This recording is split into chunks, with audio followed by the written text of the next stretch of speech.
Hi everybody, Rad Mom here, back in the garden with you on this hot Tennessee summer afternoon. But I wanted to hop on here to address a couple of things because there's been some confusion in the comments lately about exactly where I stand on some things.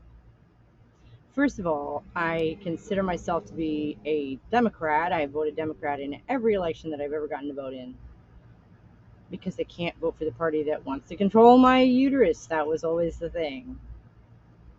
Um, ooh, hello, giant insect.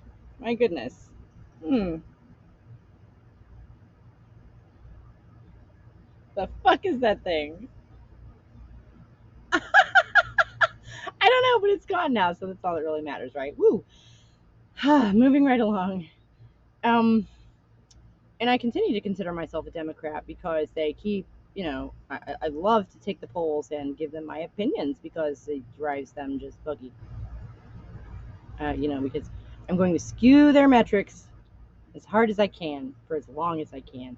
So help me, there's not going to be a consensus on, let's say, women's rights or trans issues within the Democrat Party because everyone who disagrees with them leaves. No, no, no, no, no. Not so long as I get to cast my vote. No, ma'am. Okay? Because the conservatives are not all of a sudden our friends. Okay? The conservatives are not all of a sudden right about anything that they weren't, you know, that they were wrong about before. They don't all of a sudden have some good points. No, no, no, no, no. Because it's a false choice. And anyone who hasn't gotten there yet, now you're there with us, right? That's a false choice. Right versus left does exist. And I hope I will remember to link this amazing video down below for you that explains that the whole right versus left thing does come from the French Revolution, but the concepts behind them, which is authoritarianism versus egalitarianism, and hierarchy versus freedom, basically, uh, has been around forever, right?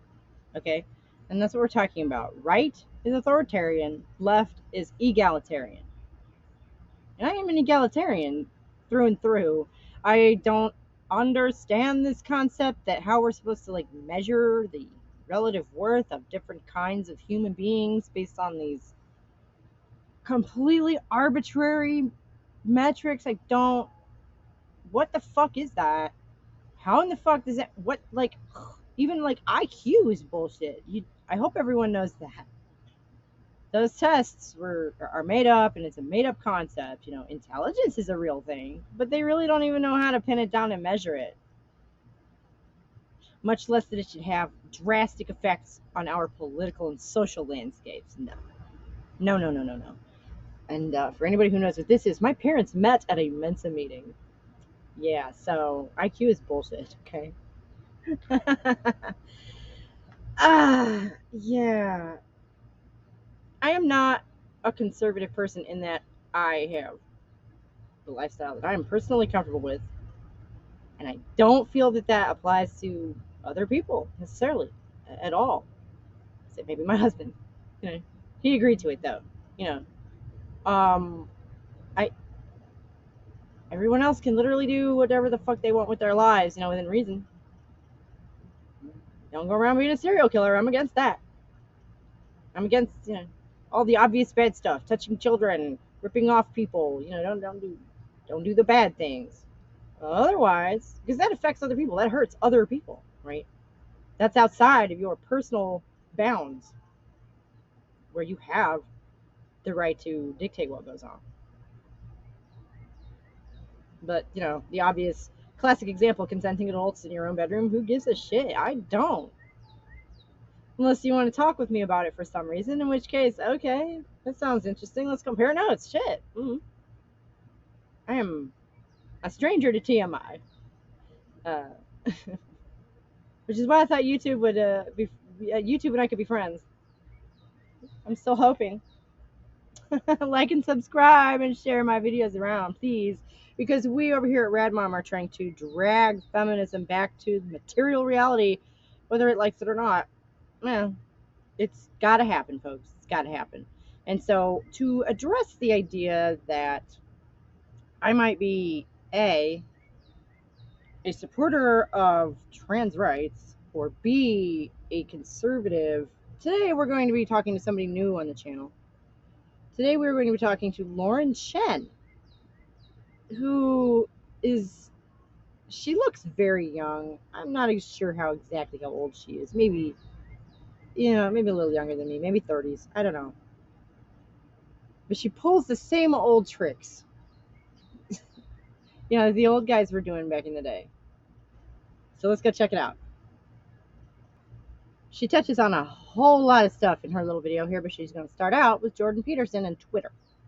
Now let's see what Jordan Peterson has said that has gotten the internet all up in arms yet again. So on June 22nd, the doctor put out this tweet, which honestly I didn't see at the time that he posted it. But with how Twitter is currently, I could have foreseen this being an issue with the leftist platform. He wrote, "Remember when pride was a sin and Ellen Page just had her breasts removed by a criminal physician?" And that tweet was in response to a New York Post tweet, which read that Elliot Page is proud to introduce trans character on Umbrella Academy.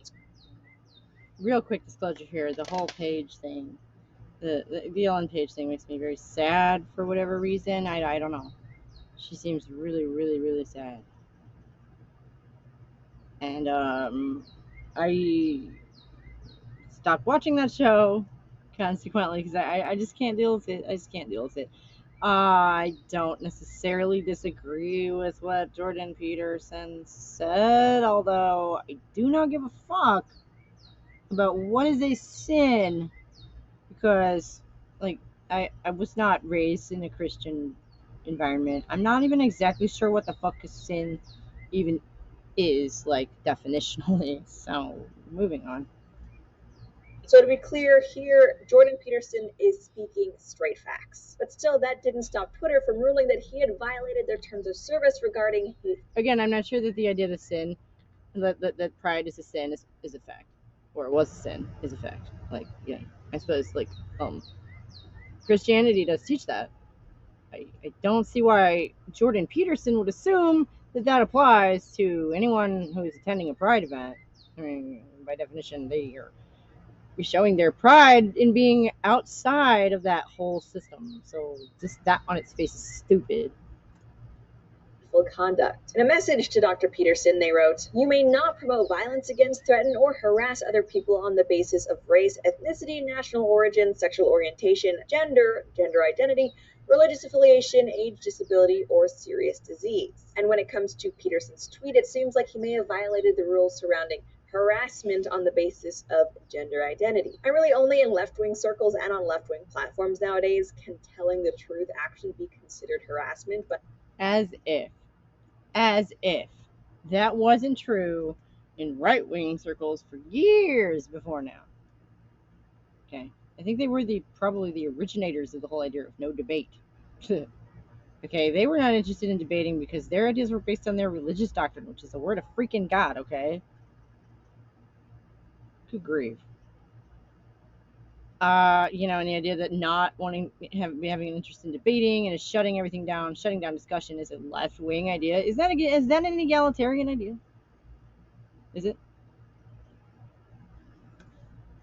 But I don't think at this point any of us are surprised about this. And according to Dave Rubin, despite this suspension, Dr. Peterson is not backing down from this tweet. As Rubin, who I'm guessing is in communication with Peterson, tweeted out, "The insanity continues at Twitter. Jordan Peterson has been suspended for this tweet about Ellen Page. He just told me he will, quote, never delete the tweet." And honestly, good for Dr. Peterson. To be clear, the tweet is no longer visible on Twitter, but for him to get his account back, Twitter is still demanding that he deletes it from his own end, essentially their way of making him bend the knee to their will. And I've discussed this before. But it's a private company, right? They're within their rights to do that, aren't they? See, this is a good example, I think, of how hypocritical this whole thing is, this whole exercise. And this is what I was talking about her playing classic tricks. Okay? Because this is exactly what everybody used to do. And a lot of people still do, and it's just gotten so tiresome and obvious, and to the point it's dumb to continue with this sort of thing where they poke fun at the other side. They poke holes in the other side and rationalize away or willfully ignore anything that goes on their own side. Both sides have done it for decades. It's stupid. Please, please, please, can we move on from this? Can we admit that either side might have some flaws in their philosophy and in their approach? Please. Because that's the only way we're ever going to get any fucking where. This just blind partisanship is so 90s, y'all. Gosh, gag me. For when discussing things like Twitter bans, it is a tough position to be in. Because if you delete the tweet, you are, I guess, abiding by Twitter's insane rules. Some might even see it as an apology. But those are not insane rules. I'm pretty sure those are boilerplate rules that apply to just about every social media platform on Earth. But okay. If you leave the tweet up for public figures like Dr. Peterson, whose job does revolve around the media, you are losing this huge platform, your Twitter profile that you've built for yourself for many, many years. Yeah, I guess that would be like a motivation to perhaps delete the damn thing since it isn't visible to anyone anyway. But no, he would rather make a moral stance, take a moral standing, and just, again, die on that hill because that's what it takes to be a good, popular, and successful media personality, right? Not a good place to be, but since this has happened, a lot of other people have been calling for Twitter to overturn the suspension and just reinstate his account. We'll see if that ends up happening, and I guess we'll also see if perhaps Dr. Peterson at some point changes his mind. But regarding seeking help in overturning this ban, Dr. Peterson's daughter Michaela also put out this post after her father's account was nipped in the bud. She wrote, "Wow, Jordan Peterson got a Twitter strike. No more Twitter until he deletes the tweet. Definitely not a free speech platform at the moment, at Elon Musk." So will Elon Musk come to the rescue and save the day? No.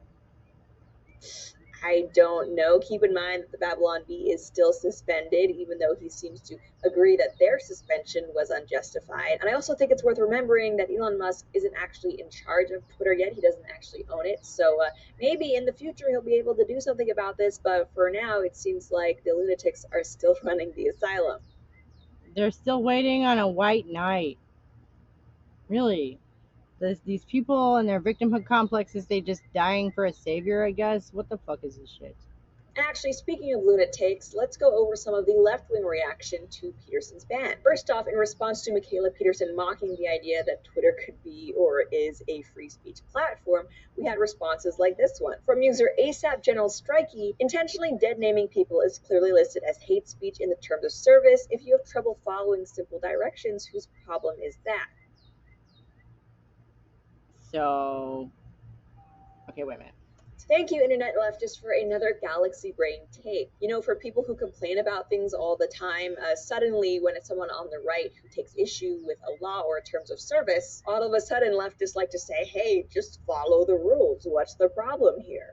Right, which is exactly what conservatives have said for fucking decades to black people, to women, to basically anybody who fell outside of the groups that those rules were set up for, right? And I do also think that it is a very clear example of left-wing bias at Twitter that dead-naming someone would constitute hate speech. And for people who aren't familiar with it, okay, we know what fucking dead naming means, but like, it's an example of authoritarianism at work. It's controlled speech. It is, okay, because what Jordan Peterson said did not in any way directly incite violence. He did not say, go and get those doctors. He did not say anything remotely resembling that. So, yeah, I know at least under U.S. law, I'm pretty sure that's the precedent. That's the standard. Does Twitter even have to go by U.S. law, though? I feel like they don't, but I feel like that's an entirely other conversation. Term dead naming is essentially when their old name. And this, so Dr. Peterson calling her Ellen instead of Elliot is dead naming according to these rules. And regardless of whether you agree with Dr. Peterson calling Ellen Elliot in the first place, I think it's pretty ridiculous that simply calling someone by the wrong name would constitute hate speech. I think that depends on what the name is, don't you? Yeah, are we talking proper names here? Because if you just mean like proper names like Ellen or Lauren or Sarah, then okay. If somebody accidentally called me Lauren, I would not really care that much. I'd be like, oh, I mean, as long as it isn't, my husband in certain circumstances. But exiles within reason. Just somebody random person forgetting your name or calling you by the wrong name, it's really not that big a deal, no. But if you extend the meaning of the word name to mean label of a person, then obviously there are some names out there that are yeah, pretty much tantamount to inciting violence because they have been used pretty much exclusively in that context for a long, long time. And I don't think I need to name any of the names that I'm referring to here for us to all know what I am talking about, right? Calling someone by the wrong name is not that big of a deal under any circumstances, but it Like I say, I don't agree with that. especially shouldn't be seen as this huge slight when, like, literally up But I'm also, heaven forbid we would take anything on a case by case basis, right? Why do we have to have boilerplate rules, just blanket rules for everything all the time? Okay, did Jordan Peterson incite anyone to violence? Did he? Look at it, read it, decide for yourself. I do not think so. Okay, but he used the wrong name for somebody who's changed their legal name, so bam, off. That's arbitrary and an overreach, I strongly feel. um that's but looking at it on an individual case basis. Okay, and I do not feel the need to draw necessarily broad rules from that. Can we not just look at stuff? When these things come up, let's look at them and decide, because otherwise we just end up with these knee jerk, black and white thinking again. until 5 minutes ago, your name was in fact Ellen. You can't rewrite history just because it might make you uncomfortable. Oh, they are though. And bullshit partisanism, like the stuff that you're pulling, is exactly how they're getting away with it, okay? Because people just look at whose side somebody is on, or are they on my side or not, and then they decide whether they're going to support them. And I really, really think this is important to address. There are so many of us, and still to this day, I really feel there are so many out there who just sort of toe the trans line because they're good liberals. And that's what good liberals do. And they really don't give it any deeper thought than that. And there are many on the other side just the same. Okay, that if they actually gave it any thought, might come to different conclusions if we spoke to them about it like human beings. But assuming that whoever is on the other side from you is automatically wrong and stupid is not going to make that happen. That's exactly how insane authoritarian ideologues are getting away with changing our laws without us voting on it. No referenda, nothing like that. And need I reference the document from Europe from a few years ago where it specifically said in Ireland they needed to kind of go under the radar with it and attach it to other more popular things? They're doing it on purpose and taking advantage of exactly the kind of divisive bullshit that you're pulling, Lauren, in order to draw in views and make money, which is the same partisan pundit shit that got us to where we are.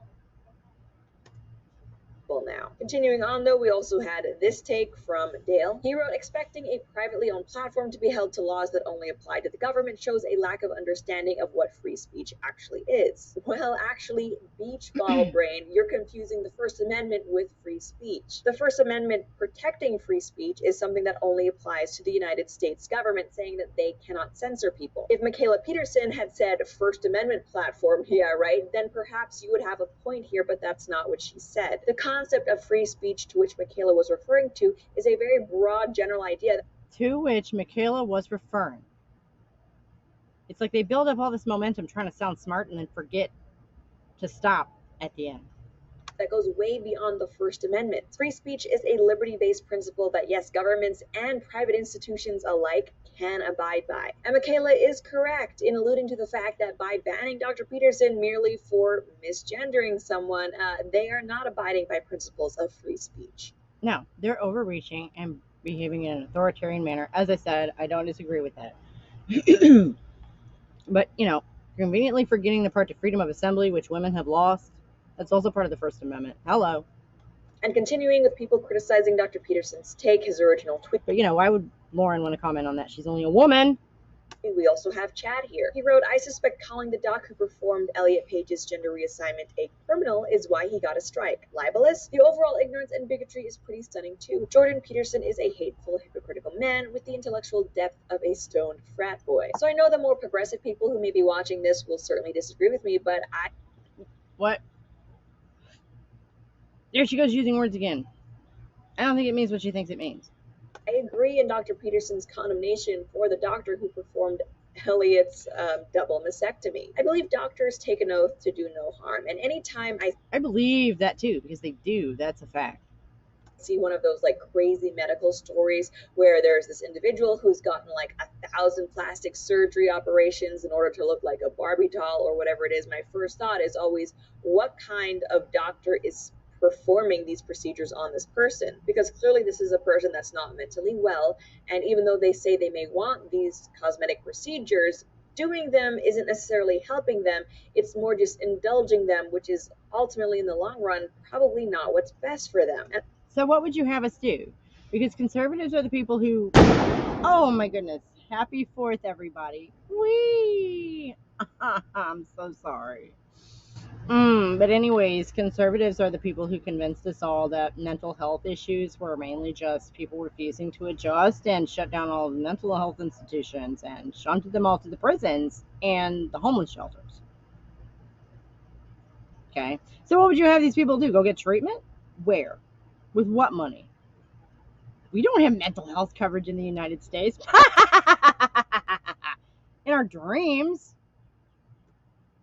And I think when it comes to a lot of these gender reassignment surgeries, the same can be said for the doctors performing things like double mastectomies. And this is especially the case when it comes to younger girls, even though I acknowledge the fact that Elliot Page, whatever, is an adult. And actually that brings me to the question, once all of the fog of progressive craziness has cleared surrounding gender and the trans issue, do you think the doctors who performed a lot of these procedures should be held accountable for what? Yes. Clearly. Yes, they should be held accountable. They definitely, obviously, at the very least, should have their medical licenses revoked. Good grief. So that they can never do this kind of shit to anyone ever again. Civil suits are another obvious step. I don't know about criminal. Does that mean, because technically, it's really difficult to criminally prosecute someone for something that wasn't against the law when they did it. This is kind of how laws work, really. But, personal suffering and damages you could absolutely sue for. Yeah, absolutely. I don't see why not. Should these doctors be held accountable? Yes. Good. Oh my gosh. Mother, give me strength. What they have done to their patients, again, especially the. Oh, that was the other point I wanted to make, was this: as far as somebody wanting to turn themselves into a Barbie doll or a tiger or whatever, they're not insisting that they get to, in the case of the Barbie doll, lie around naked on little girls' closet floors, or in the case of the tiger, live in a zoo with other tigers. Okay, they're not insisting that the entire world recognize them for what they want to emulate with their bodies. The human Barbie is not going to sue you if she overhears you tell somebody that she's not the real Barbie. Is she? No. They're not trying to extend that to oppressing the entire world based on how they feel about themselves. They're not. That's exactly what trans people are doing. And again, I don't understand why, if you have a man gender but are female, that you need to surgically alter your body to appear male, because you just have a man gender, right? And like, anyone can have a man gender, right? The fuck are we even talking about? younger ones who honestly were not able to give informed consent. Criminal prosecutions probably won't happen, but perhaps there could be some sort of civil suits that end up coming against these either individual doctors or clinics as a whole. Anyway, I would like to know what you guys think about that. Which brings us to the most brain dead take that comes to us from, of course, Ethan Klein. Now, don't forget Ethan. Full disclosure, I have no idea who Ethan Klein is. I have no idea who this is. I've never heard of this man in my life. Klein is that YouTuber who has had an amazing fall from grace. He used to be a comedian who was pretty politically incorrect, but he has now fully embraced radical left-wing positions, and since then, not so coincidentally, has become pretty insufferable to watch as a content creator. So he drank the authoritarian virtue signaling Kool-Aid. Gotcha. A while ago, back when he was normal, we've done different videos about this, but Ethan Klein actually had Dr. Peterson on his podcast twice, not once, but twice. But now that he hangs out with people like Cenk Uyghur's nephew, Hassan Piker. Okay. And we know what an amazing supporter of women Cenk Uyghur is, right? We covered that in a video that I guess I will also link down below. And his nephew's not much better, I've heard. Nope. They're a couple of misogynist fuckers. He ultimately did private the episode he did with Dr. Peterson. Or should he say he unlisted it, because someone sent me a link of the episode and it does appear to still be on his channel. But it doesn't look cool now to be with Jordan Peterson. That's not cool with his new friends, so he had to hide that. Good grief. Despite him saying that he erased it. Which actually brings us to his reaction to Dr. Peterson's tweet. He quote tweeted it on his account saying, "This is why I erased your episode." Wow, he looks like a fun guy, doesn't he? My God, he looks like the guy you avoid at the punch bowl at parties. It's bigots. Because apparently all it takes to be considered a bigot in 2022 is acknowledging someone's biological sex. Yes! Ding, ding, ding, ding. Congratulations. What are we going to do about this? I don't know. You sure as shit don't, because you're busy raking in views with your partisan fuckery. But Ethan wasn't done there. He also continued, "Jordan, you've completely lost the plot. Anything that was inspiring about you is long gone. You've whored yourself out to the worst among us. Now you are nothing more than a useful idiot to the hordes of hateful bigots. You have forsaken any semblance of decency. Shame on you." Damn.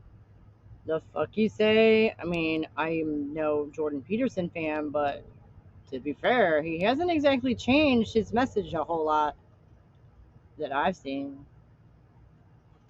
Obviously, a lot of righteous moral indignation there, but as many people pointed out, here Ethan is going completely ad hom. He doesn't even make any attempts to explain why what Jordan Peterson said is incorrect. It's basically just shame on you, bigot, hateful, transphobe, shame, shame, shame, I hate you, read. And it is. So wait a minute, didn't you just try and discredit the man because he changed his tune? So isn't that the same thing? It's pretty ironic that here Ethan Klein accuses Dr. Peterson of having lost the plot, because as many people in Ethan's own replies were pointing out, arguably with his descent toward the radical left, it is actually Ethan, as well as his wife Ela to some extent. I don't really pay attention to her, so I don't know. But it's them who have lost the plot, as is, I think, kind of indicated by this graphic illustration of what the couple used to look like versus what they look like now. You can almost smell the social justice just wafting off of them. I'm guessing that like now the one on the top is the new liberal one, because the beanie and like the shirt, right? And then down below he's got like the shaved head and the collared shirt, and they're all smiling and cuddling. So like that's the conservative one, right? Like I just like they look like they've lost a little weight, but like so they're talking in the one of them. I'm sorry, but this is cherry picked. This is clearly cherry picked, right? Like what the fuck? This is so stupid. Will smell the social justice just wafting off of them. If nothing else, I hope this illustrates how absolutely insane the terms of service on Twitter really are. As what? I mean, okay, again, authoritarian overreach. Yeah, accepted. But how in the fuck does, one individual couple's per, supposed march towards insanity have anything to do with Twitter's terms of service? What the fuck? How does that make your point? What are we doing? These people are not even actually debating. They're not. That's not what they're doing. They're propagandizing. And gosh, tearing it apart just is so much fun. Was shown to us when the Babylon Bee was suspended. Now merely telling the truth, like stating actual fact, can get you kicked off the platform. And if Elon Musk does end up taking over, which I hope he does, at the very least, I hope he decriminalizes truth telling. Okay. Like people joke about being in Twitter jail, but it's not actually criminal. You just don't have Twitter anymore and your life goes on, you know? It's not like actually being in jail in any real way at all. That's so dumb. So that's been our visit with Lauren Chen, propagandist. And she's just pulling the same old tricks, divide and conquer, that they've been doing forever. And it's so tiresome. I've been watching this shit my whole life. Everyone who disagrees with me is bad. What? That is not the approach of anyone who is actually trying to get anywhere. It sure makes their audience feel superior, though, right? I know I fell for it back in the day. I did. And I was younger and more naive, and I didn't know any better. You know, it does feel good to get a pat on the back from somebody famous for believing the right things, doesn't it? Mm-hmm. But that's what got us here, folks. We must resist the urge to feel superior. We must resist the urge to be defensive. When somebody on the other side calls us dumb and, you know, just disregards everything that we said, because we know why they're doing it. We've all done it, right? And then gotten better. Okay? And that's got to be our goal, to bring as many people around to the actual debate as humanly possible.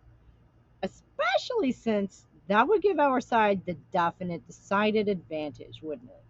Okay? The side that understands material reality exists and is important.